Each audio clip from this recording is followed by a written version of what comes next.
you wouldn't have thought, and I think it can happen anywhere, obviously we've seen that, but you would not have thought Northwestern. And if it was going to happen at Northwestern, you would have thought that the crisis PR would have been better, and that the understanding of the quality of the journalism that's on campus would have been better, and that it's not a win-at-all-cost athletic department. And this still happened there, and there was still that lack of communication. So it's a stunning fall for the athletic department in terms of its perception. Well, that is stunning in the way it has been handled. I think because you don't expect this kind of clumsy response from a school that understands how perception affects reality.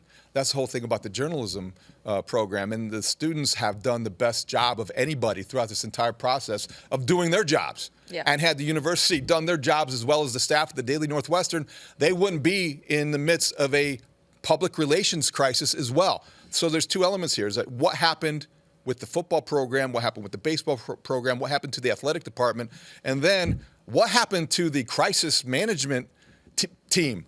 They're just as bad here because they have handled things in a way that, my opinion only here, I know, but that reveals them not ready for this. They're as stunned as anybody. They certainly weren't prepared to handle this. So I wanted to get there too, because I've covered a lot of college sports scandals over the last decade plus, and there are certain things that they do, that they don't do, things that they have in common, that they don't have in common, and it's still stunning to me that it's been over a week now since the initial 2-week suspension was handed out.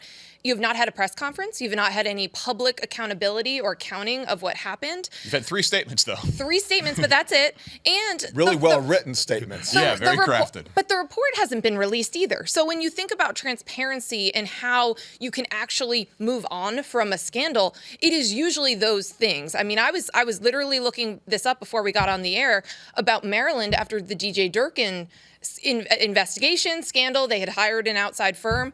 They had a press conference, and they stumbled a little bit at first, too. They had to have a press conference where the president and athletic director come on and say, we take full responsibility, moral and legal responsibility, and that wasn't their first instinct to do, but they did it, and that was hard. But you have to publicly be accountable for your decisions and for the process that goes there without putting out the report, which I still think they need to do. You don't have that. If you're going to make a statement about accountability by firing your football coach because you're holding him accountable for everything that happens within the program, as he invites, as he wanted. It's always everything starts and ends with me. Then you do have to follow through with that and be accountable as a university. Release the investigation, redact the names, do whatever you can do to put everything out there so it doesn't appear like you have everything to hide. So in terms of accountability, I will credit President Schill in everything has been about him. He hasn't attempted to deflect the blame or responsibility on anyone other than himself. I think objectively anyone can say that this has not been handled in the best manner, right? And that has clouded what was the outcome that I think was the right outcome. Right. So and there's so much that's focus. That's a great point. There's so much focus on the means by which we got here, but it's still, I think most people can agree, I think overwhelmingly people can agree that this was the outcome that had to happen, that it was no longer tenable for Pat Fitzgerald to have this job.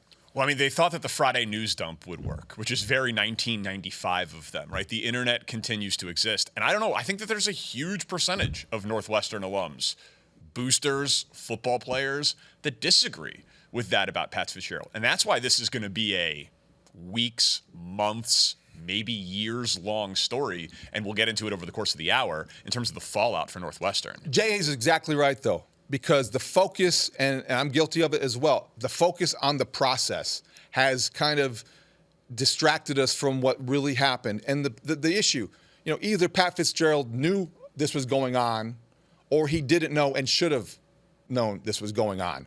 And that should be both are bad. And both are bad. And either he didn't know or it didn't happen. Which are they claiming? Because I want to know what ground are you staking in terms of if you are defending Pat Fitzgerald and those people are out there. And we're going to hear from them, whether it's in lawsuits or microphones, we're going to hear from those people.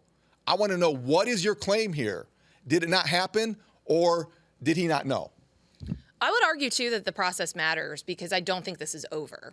Because we still have not had that public accounting. You still do not know who should be responsible.